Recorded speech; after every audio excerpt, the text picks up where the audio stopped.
Here's some rough. And global affairs analyst Kunle Falowo joins me from Indiana, United States, via Skype to speak more on this. Good to have you join us, Kunle Falowo.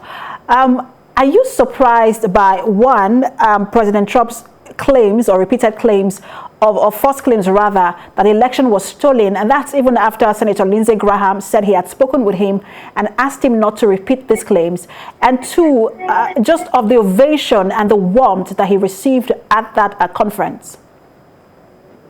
Well, when it comes to former President Trump, best believe no one is surprised. As a matter of fact, at the CPAC convention in Florida, they had an amazing gold statue of former President Trump at the entrance, and everybody was delighted to take pictures with the statue of President Trump. That's former President Trump. That tells you how much love they have for him, and then how much he's been worshipped literally at the Republican Party. He will repeat whatever that it is that the crowd will want to hear. Those are his musical lines that he knows that the audience wants to listen to, and he would always repeat it. And he will go against common sense. He would throw anybody under the bus if he needs to, and he loves the praise and adorations and applause of his people. And it's a pathetic reality to what we have, but it is what it is.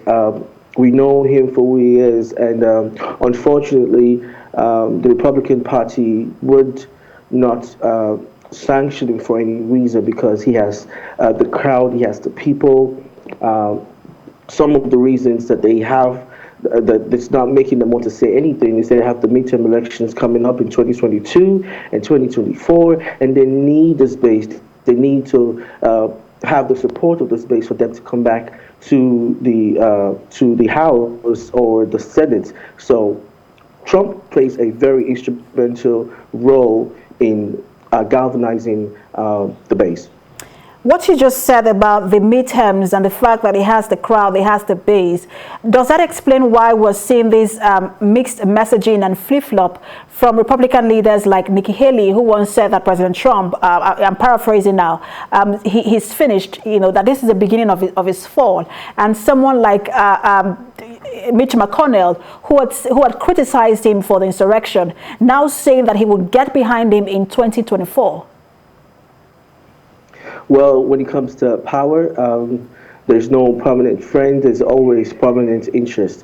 Having said that, the Republican Party as it is, it's like I always say, it's a house divided against itself, depending on who you're talking to.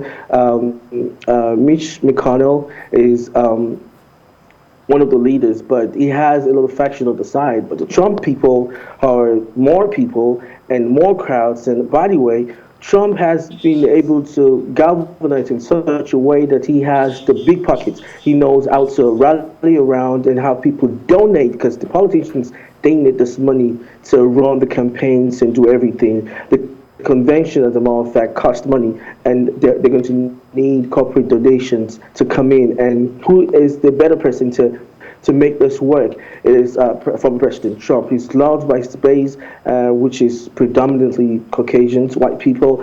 And as a matter of fact, Mitt Romney, who accused him, or he is one of the Republican politicians that will go against whatever it is that he feels like President Trump was wrong about. He is up for re-election in 2024. He admitted that he would not support him. Senator Liz Migalski is always also up for re-election in 2022, and he's kicking against them because they don't like him. We'll see how, 2024 is a long time away, and the midterms are coming. We'll see how things play out. Global affairs analyst Kunle Falowo, thanks for talking to us as always.